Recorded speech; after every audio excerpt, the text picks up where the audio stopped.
নমস্কার বন্ধুরা, কেমন আছো? আশা করছি খুব একটা সবাই ভালো নেই, কারণ যা গরম পড়েছে, প্রচণ্ড গরম। আর এই গরমে কাজ করতে একটু ইচ্ছা করছে না, যেটুকু কাজ করছি শরীর আর চলছে না। তো এটা সবারই, শুধু আমার ক্ষেত্রে না। তো যাই হোক, আমি সকালবেলায় উঠেই বাসি কাজগুলো করতে শুরু করে দিলাম। বিছানার চাদরটা বেশ কিছুদিন পাল্টানো হচ্ছে না, তো ভাবলাম আজকে চাদরটা পাল্টিয়ে নিই। আর এদিকে মিষ্টু সাইডে দাঁড়িয়ে দাঁড়িয়ে হাত পা নাড়ছে, তো পড়াশুনো তো একদম করতে চায় না। যাই হোক, আমাকে একটু ভয় পায় না। তোর বাবা থাকলে বাবাকেই একটু ভয় পায়। আর ওর স্কুলটা এই গরমে অনলাইন ক্লাস হচ্ছে, এখন স্কুলে যাচ্ছে না। তো আমি চাদরটা এদিকে পাল্টে নিচ্ছি, আর কিছুটা কাজ করব। ওকে দুধ দিয়ে আসবো, দুধটা গ্যাসে বসানো আছে, জোর কমিয়ে দিয়ে এসেছি। তো ওর দাদুকেও চা দিয়ে দিয়েছি, বাবা চা খেয়ে বেরিয়ে গেছে। তো সকালের রান্নাটা এখনও শুরু করিনি, তো আগে বাসি কাজগুলো সেরে নিচ্ছি, তারপরে রান্না করব। তো মিষ্টুকে দুধ দিয়ে এসে এখন ওই বালিশের কভারগুলো পাল্টে নিচ্ছি। আর আজকে চাদরটা কাচবো না, কারণ প্রচণ্ড গরম আর আমাদের জলের ভীষণ অসুবিধা, একদম সরু হয়ে জল পড়ছে। জানি না, এখনও শীতের কিছু জামা কাপড়ও বাকি আছে, সেগুলোও কাচা হয়নি। তো আমি চাপ কল আছে, কিন্তু চাপ কলে পাম্প করে মানে জল এত কষ্ট হচ্ছে রৌদ্রের মধ্যে, আর হয় না। তো মাদুরটা পেতে দিচ্ছি বৃষ্টির জন্য, কারণ ও বারবার বিছানায় উঠে যায়। তো চাদরগুলো আজকে রেখে দিচ্ছি, এর মধ্যে কালকে বা পরশু যাই হোক কাচবো। তো এদিকে রান্নাঘরে চলে আসলাম, গ্যাসটা মুছে নিলাম। মুছে নিয়ে একটু রুটি করব ভাবছি আজকে, রুটি আর আলু ভাজা করব। আর টক দই তো আছেই, এতেই হয়ে যাবে সকালে। তো এই যে দেয়ালের দিকে এত তেল ছিটিয়ে পড়ে যে না মুছলে হয় না, আঠা আঠা হয়ে যায়। তো আমি আটা নিয়ে এখন মেখে নিচ্ছি, একটু লবণ দিয়ে দিলাম আর জল দিয়ে, অল্প অল্প জল দিয়ে মেখে নেবো। তো আটাটা খুবই ভালো। অন্য দিন আমি একটু উষ্ণ গরম জল দিয়ে মাখি, রুটিটা খুব নরম হয়। তো আজকে আমি ঠান্ডা জল দিয়ে মাখছি। তো আলু ভাজাও বসিয়ে দিলাম, তেলে পেঁয়াজ আর কাঁচা লঙ্কা দিয়ে দিচ্ছি। তো আমি আলু ভাজাটা লঙ্কা বটি দিয়ে কাটলাম না, একদম শর্টে খুন্তি দিয়ে কেটে দিলাম, যতটা সহজ করে কাজ করা যায়। তো আলু ভাজা বসিয়ে দিলাম, আর এদিকে রুটি বেলে নিচ্ছি, কারণ সব এক এক করে সবাইকে দেবো, একবারে সবাইকে দিতে পারবো না, হাত তো দুটো, আর কেউ সাহায্য করার কেউ নেই।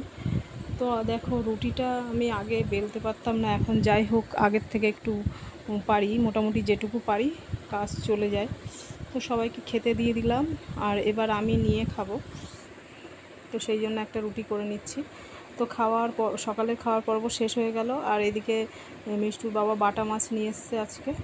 তো বাটা মাছ, কাতলা মাছও ছিল, তো আজকে বাটা মাছ এনেছে, বলল আলু পটল দিয়েই করতে, এই গরমে হালকা পাতলা রান্না খেতেই বেশি ভালো লাগে। তো মাছগুলো দেখো ফ্রিজে রেখেছিলাম, এতটাই আঁশ হয়ে গেছে, শুকনো হয়ে গেছে, যে আঁশ ছাড়ছেই না। তো বাটা মাছ, পার্শে মাছ, এগুলো যেন আঁশ ছাড়তেই চায় না। যাই হোক, আমি যতটা পারছি আঁশটা ছাড়িয়ে নিচ্ছি, আর কলে গিয়ে ধোয়ার সময় ওই নখ দিয়ে আঁশটাকে তুলে নেব। তো মাছগুলো এইভাবে কেটে নিলাম। তো মাছটা ধুয়ে আসলাম, অন্তত আধ ঘন্টা হয়ে গেল, আধ ঘন্টা ধরে আমি কলে ধুলাম, সেই নখ দিয়ে আঁশ একটা মানে খুঁচিয়ে তুলে এই ধুয়ে নিয়ে আসলাম। তো এত রৌদ্রের তাপ, শরীরটা চলছে না। যাই হোক, কড়াইতে তেল দিয়ে দিলাম, ভালো করে গরম করে নিলাম, আর একটু লবণ দিয়ে দিলাম যাতে মাছগুলো লেগে না যায়। তো লবণ হলুদ মাখিয়ে আমি মাছগুলো এখন ভেজে নিচ্ছি, মানে 4 পিস করে মাছ ভেজে নেব। 8 পিস মাছ, 4 জনের 2 পিস করে হবে, সেই হিসাবে। তো মাছগুলো আমি 4 পিস ভেজে আবার 4 পিস দিয়ে ভেজে নিয়েছি। তো এই যে আলুটা প্রথমে ভেজে নিচ্ছি, আলুটা ভেজে তুলে তারপরে আবার পটলটাও ভেজে নেব। তো পটলে সামান্য একটু লবণ হলুদ দিয়ে ভেজে নিচ্ছি। তো পটল ভাজা হয়ে গেছে, এখন তরকারিটা এবার বসিয়ে দেবো। মাছ ভেজে নিয়েছি আগেই। তো আর একটু কড়াইতে তেল দিয়ে দিলাম, তেলে একটু কালো জিরে আর পেঁয়াজ দিয়ে দেবো আর কাঁচা লঙ্কা। তো কালো জিরে আর পেঁয়াজ একসঙ্গে ভেজে নিচ্ছি। ভেজে নেওয়ার পরে একটু আদা গ্রেটারে করে নিয়েছি, আদা আর একটু মশলা, গুঁড়ো মশলা দিয়ে দিলাম, ধনে গুঁড়ো, জিরে গুঁড়ো, হলুদ গুঁড়ো। যেহেতু শুকনো লঙ্কা নেই, আর শুকনো লঙ্কা দেবও না, গরমে একটু হালকা পাতলাই করব। আর এদিকে মশলা কষিয়ে তারপরে পটল আর আলু দিয়ে দিলাম। যেহেতু মাছগুলো একসাথে ছিল, ওই জন্য মাছগুলো সাইড করে আলু পটল দিয়ে দিলাম, দিয়ে কষিয়ে জল ঢেলে দিলাম। তো এই যে তরকারি ফুটে যাওয়ার পরে, আলু সেদ্ধ হওয়ার পরে আমি মাছগুলো দিয়ে দিলাম, দিয়ে তারপরে উপর থেকে একটু ধনেপাতাও দিয়ে দেবো। আর ধনেপাতাটা আমি এখানে এসেই খাওয়া ধরেছি, কারণ শ্বশুর মানে বাপের বাড়ি আমাদের ধনেপাতাই খেতাম না। তো যেখানে যেমন সেইভাবেই চলার চেষ্টা করি। তো দাদুকে আগে খেতে দিয়ে দিলাম, তারপর আমরা স্নান করে এসে একসাথে খাবো। তো আজকে ভিডিওটা এখানেই শেষ করছি। ভালো থাকবে, সুস্থ থাকবে, পরে আবার দেখা হবে। নমস্কার।